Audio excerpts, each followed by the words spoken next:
So nice to meet both of you, and congratulations on this incredible film. Thank you. Thank you. Can you tell me when you first encountered the world of Wicked? I remember Wicked being created for the Broadway stage because I was designing something else in New York at the same time, and I lived in New York. I still live in New York, but it was the show to be a part of at that time. I mean, I think that the original designer was doing some amazing work that was kind of setting a tone for what the world of Wicked might be, and also created a huge fan base, for those characters. And for me, I went to, not the opening night, but I saw it in the first year. I have two daughters, and they absolutely loved it. So we celebrated 20 years of the theatre production of Wicked in London during our production. So I've known it for 22 years now, maybe, and seen it when my children were young, 7, 8, 9 times. So they loved it that much. That was my experience of loving Wicked, and then to get to be part of the film was wonderful. What would you say was the biggest challenge for each of you to adapt it to the screen and to an audience that'd be seeing it just on a big screen and a little more close up than we might see in a theater?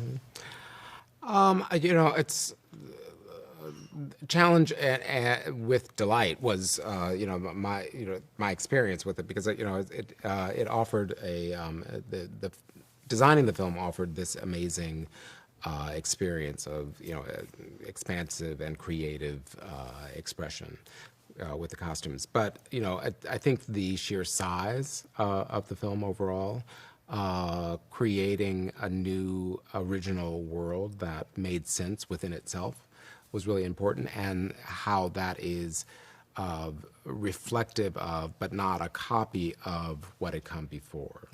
So that audience members can feel comfortable and feel nostalgic about the world, but they're experiencing it in a brand new way. And I think that was really important, how we were telling the story.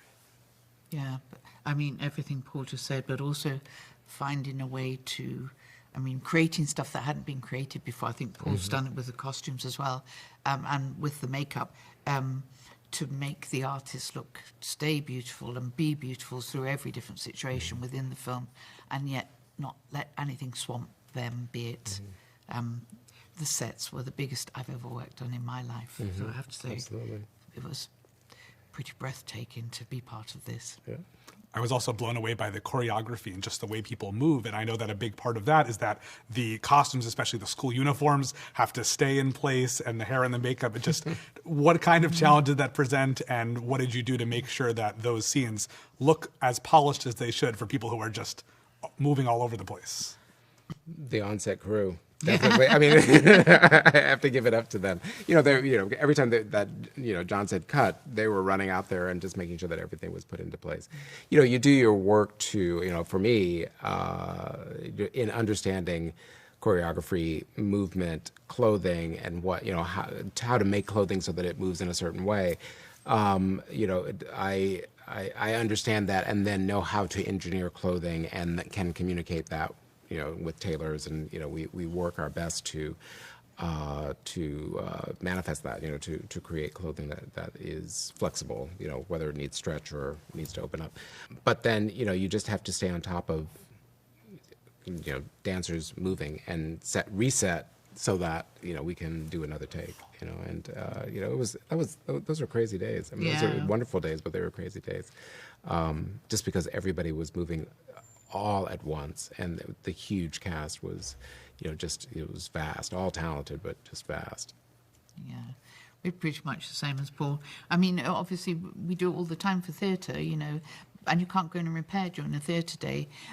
And you can't really redo a hairstyle during a filming day either, because you take too much time from John's filming day.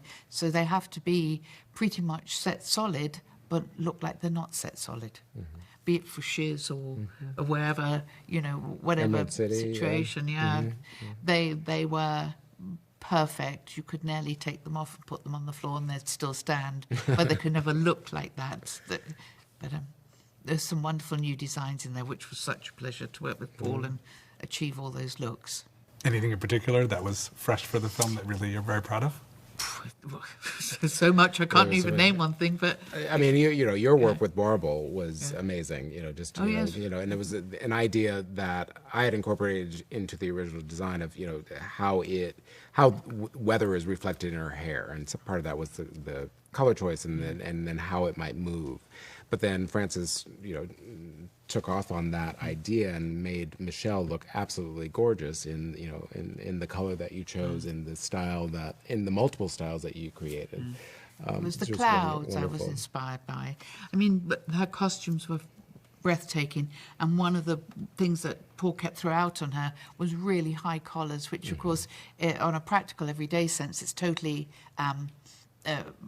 destroys It's really hair. It difficult, acts like yeah. Velcros. It just rubs it up. But my artist who did her, Sarah, did her hair, the keeping that flow of what was in the costume already and bringing it up right up to the top of her head and adding height. And then Paul always embellished it with decorations. But it was just important that it kind of always drifted off into the distance and made her look like she controlled the weather. Right, that's right. When we're talking about things that are supposed to look perfect, I feel like Glinda's hair is its own character, just the way, and the same thing I think with Elphaba too, that, her hair is something that she doesn't associate with as positively. Where did you start with those two and with the actresses themselves? Well, with regards to just the hair on Elphaba, one of the big things was from the stage production and from having seen Paul's drawings, it would always be she had to have the hat and she had to have the cloak, and you could easily lose any artist in that, and she had to have the green face. And I was very concerned that if the hair ever stayed big, and Cynthia's got the tiniest head, there'd be nothing left of the Elphaba.